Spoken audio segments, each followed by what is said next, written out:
Verset 3. Car si vous êtes comment? Si vous êtes mort, car il n'y a pas si, car vous êtes mort et votre vie est comment? Votre vie est cachée avec Christ en Dieu. Ah. Ma sœur qui a peur des sorciers, mon frère qui a peur des sorciers, voilà ton verset. Il est souligné et encerclé en rouge. Je ne sais pas si la caméra peut vous montrer comment j'ai... C'est depuis des années que j'ai encerclé ça en rouge. Ta vie est cachée. Ta vie est cachée. Et en passant, j'ai fait une publication d'un chat qui est sorti de ne sais pas où, qui est venu trouver refuge chez nous. Waouh! Il y a eu tellement de messages. Oh frère, fais attention. Les chats sont mauvais. En passant, mes frères et sœurs, les chats ne sont pas mauvais, c'est les sorciers qui utilisent les chats pour faire de mauvaises choses. Les chats sont les créatures de Dieu. Bref, j'ai reçu beaucoup de messages, de commentaires. Frère, fais attention.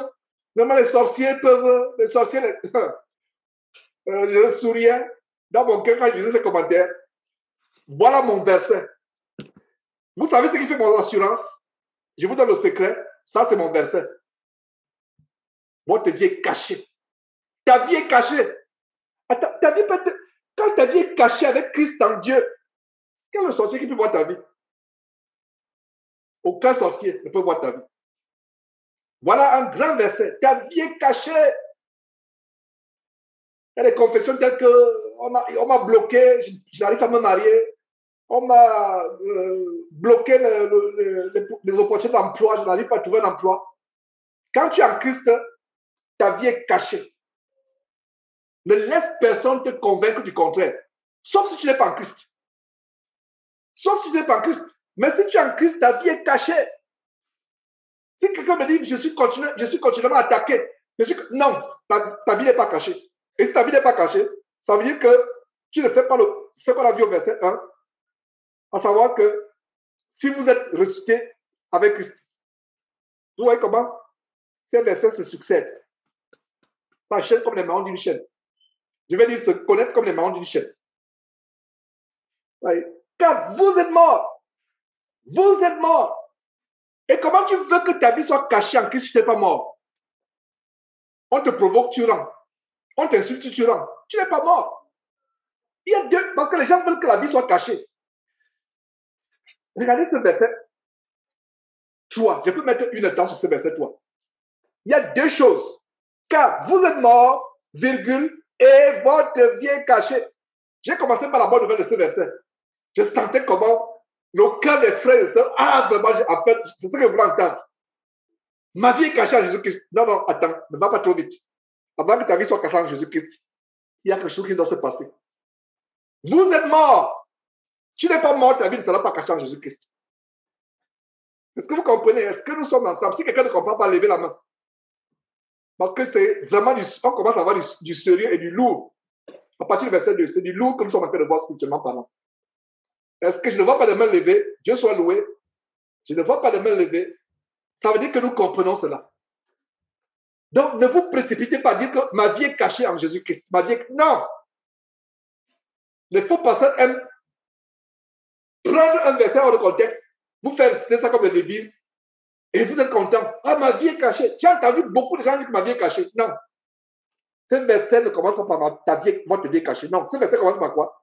Car vous êtes morts, virgule, et votre vie est cachée avec Christ en Dieu.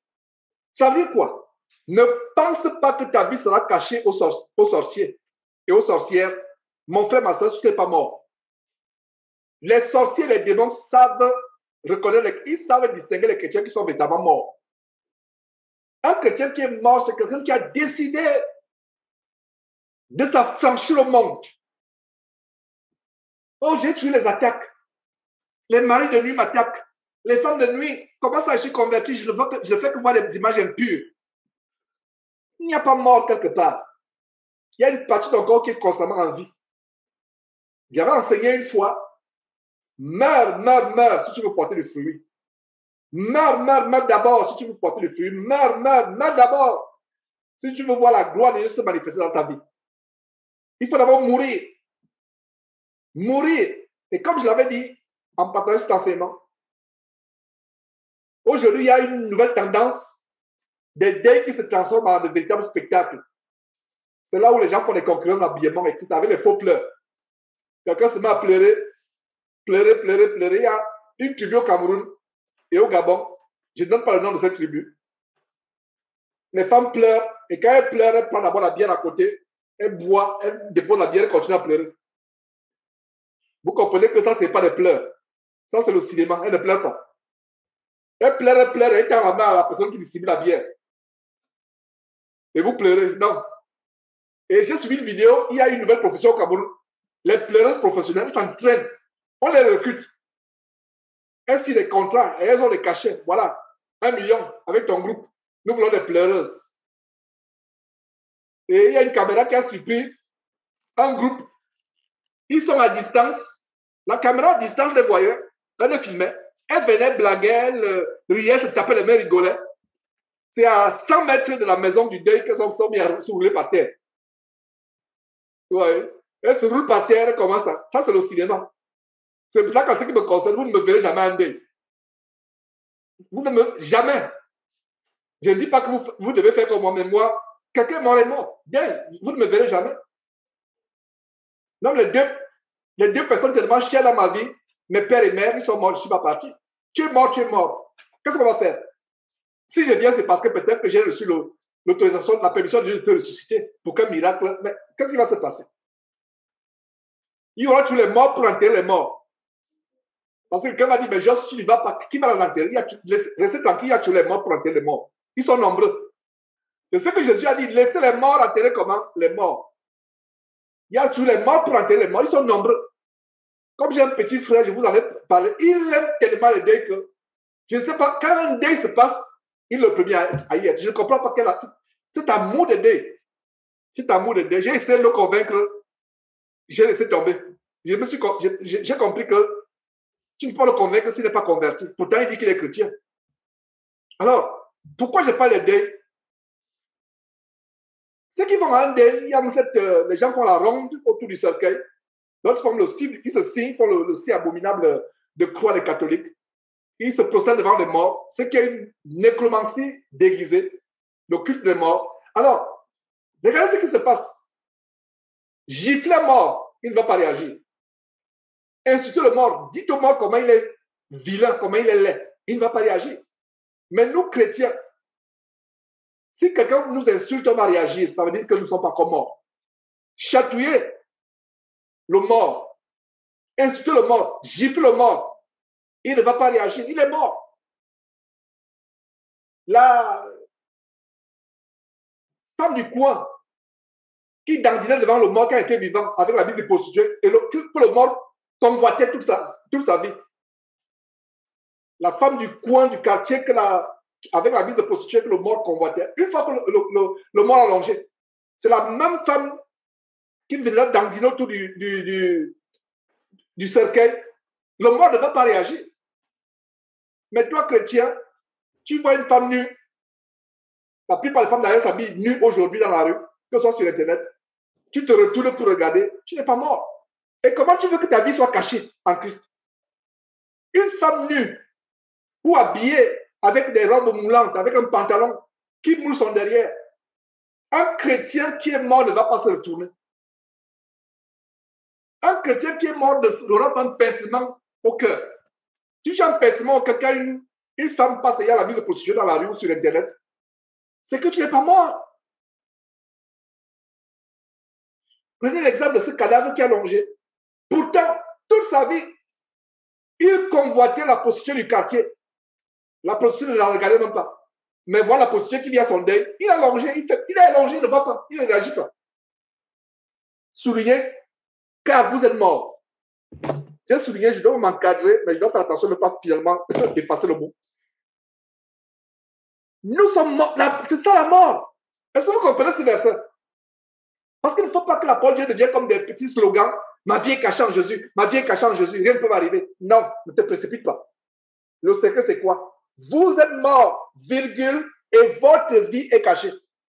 Ça veut dire que s'il n'y a pas de mort, ta vie ne sera pas cachée. Tu auras toujours les mauvais rêves. Les sorciers viendront toujours t'attaquer. Tu auras toujours des attaques. Ta vie, parce qu'il faut mourir. Nos sorciers ont peur même les sorciers ont peur des morts. Nos sorciers ont peur des gens qui sont morts. Meurs, les démons auront peur de toi. Les démons n'ont pas peur des gens qui sont vivants. Vous avez déjà entendu qu'un mort se plaint qu'un démon l'a attaqué?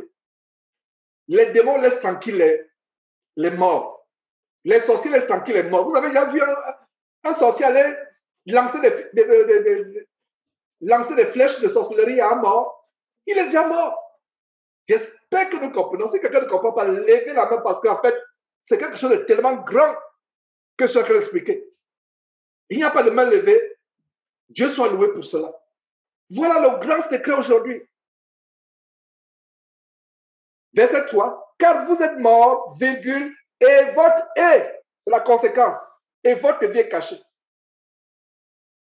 Voilà la clé, voilà la puissance. Voilà la puissance, mes frères, c'est un verset de puissance. Votre vie est cachée avec Christ en Dieu. Voilà. Hein? Donc, on envoie un chat mystique dans votre maison, qu'on envoie une fusée nocturne, que quelqu'un apparaisse dans votre maison subitement la nuit, et il n'y a pas de problème. Parce que vous savez que votre vie est cachée avec Christ en Dieu. Pourquoi certains chrétiens ont encore peur de dormir seul la nuit? Surtout vous les seuls en Christ. Pourquoi? Parce qu'il n'y a pas cette assurance. Peut-être parce qu'il y a encore, quand un chrétien vit en communion avec Dieu, tu es conscient que tu te forces de plaire à Dieu. Tu es conscient que tu es mort ou tu es morte, ma soeur. La même confiance et la même conscience du fait que ta vie est cachée avec Christ en Dieu. Quel sorcier pouvait toucher à Christ? Dès que les démons entendaient Jésus, ils tremblaient. La preuve est que les sept fils de Séba, exorcistes, ne croyaient pas en Jésus, mais prononçaient le nom de Jésus pour que les démons sortent d'autres personnes. Ils disaient Jésus que Paul prêche. Ils ne disaient pas Jésus auquel nous croyons, ils disaient Jésus que Paul prêche. Jusqu'à ce que les démons ont dit, mais attention, vous êtes nous tromper là. Nous connaissons qui est Paul, nous connaissons qui est Jésus, mais vous, qui êtes-vous? On ne vous connaît pas. Le démon reconnaît celui qui est mort. Tu ne peux pas dire que tu es mort, jeune homme, si tu continues à aller sur Internet chercher les femmes. Non, tu n'es pas mort. Tu es bien vivant et ta vie n'est pas cachée en Jésus-Christ. Ma sœur en Christ, tu ne peux pas dire que tu es morte si ta langue continue à manquer du respect à ton mari. Imaginez-vous une femme qui était tellement, comme la Bible dit, la carie dans les os de son mari. Cette femme meurt, elle est allongée là. Elle parlait à longueur de journée, querelleuse. Quand cette femme est morte là, est-ce qu'elle vous voyez encore la bouche bouger? Non. Elle ne parle plus, elle est morte. Donc ma soeur, si tu vis, ta langue vit, pour continuer constamment blesser ton mari à longueur de journée, tu n'es pas morte. Donc ce verset n'est pas pour toi. Parlement pour les frères. Tu es là en train de... un frère qui, par exemple, un homme qui était violent vis-à-vis de sa femme, qui tapait sa femme, qui violentait sa femme, quand il est mort, sa femme qui avait peur de lui, la femme n'a plus peur de lui parce qu'il est mort. Donc si tu continues à violenter ta femme, mon frère, tu n'es pas mort. Tu es bien vivant. Donc n'utilise pas ce verset en disant que ma vie est cachée avec Christ en Dieu. Non, c'est faux. Ne te mens pas toi-même. J'espère que vous avez compris ce verset.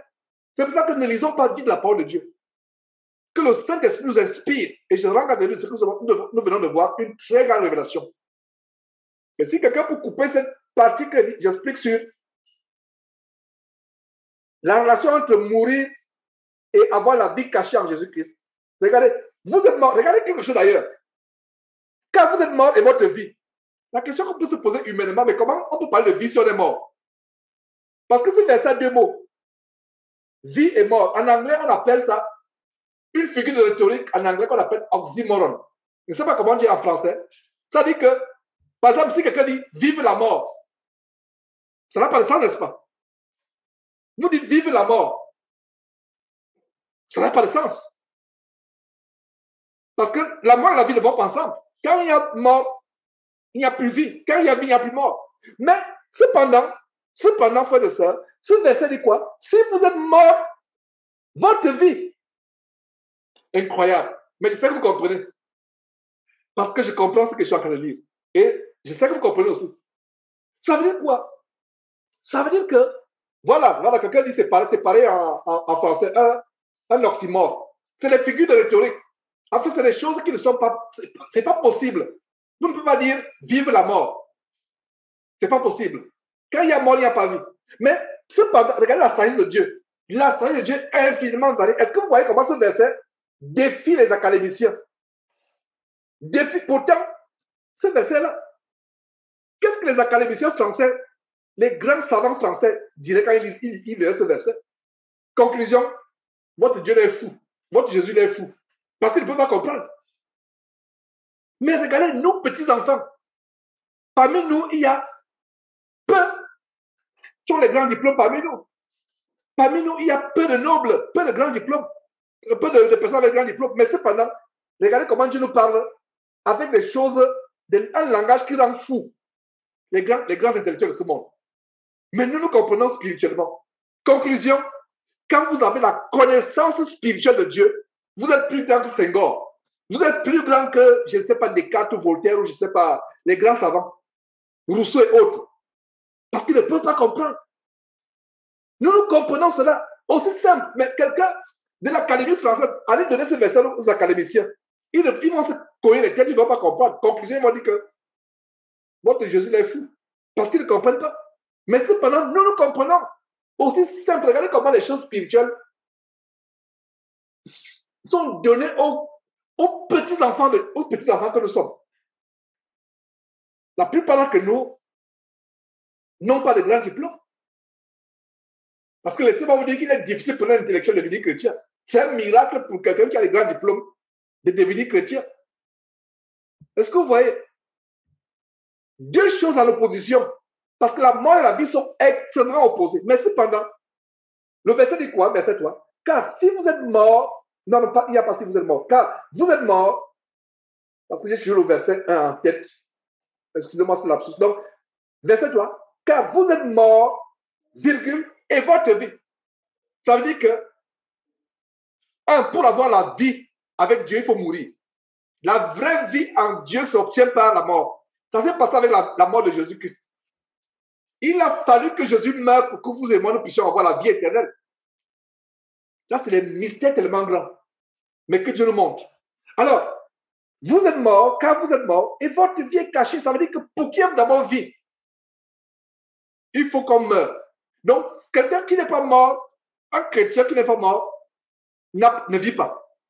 On dirait que c'est un mort vivant. Il ne vit pas. Il est mort. Maintenant, pour vivre, il faut mourir. Mourir à quoi? Mourir au péché. Mourir au péché, mourir à sa vieille nature. Les anciennes réactions. Il y a un frère, je ne sais pas s'il est connecté avec moi, qui avait un souci familial. Je lui donne des conseils. Et il ne sait pas qu'il m'a béni avec son témoignage hier. Il me dit, dans ses rapports avec sa femme, il était quelqu'un vraiment mondain, etc. Il a changé. Il tient sa femme avec considération et sa femme n'est pas chrétienne. Sa femme n'est pas encore convertie. Mais la femme a observé la transformation de son mari. Pourtant, c'était un chrétien, mais un chrétien qui continue à vivre avec sa femme comme un bon mondain. Mais une fois qu'il a été transformé, une fois qu'il est mort, la femme a vu que son mari est mort par rapport à sa vie passée. C'est ça le mystère de mourir. Mourir, ça ne veut dire pas qu'il faut vous poignarder, vous mettre la corde au cou, vous suicider. Ce n'est pas ce que ça signifie. Ça signifie que nous mourons à notre vieille nature pécheresse. Nous la crucifions. Voilà ce que nous crucifions. Nos péchés, le mensonge, la fraude, l'escroquerie, les adultères, la pornographie, le sexe avant le mariage, les mauvaises choses, l'adultère, tout ce qui est mauvais, c'est ce que nous tuons. Et une fois que nous tuons cela, de la vie jaillit. La vie avec Christ jaillit. Et quand cette vie jaillit, cette vie est cachée. C'est-à-dire que votre nouvelle personne, nouvelle...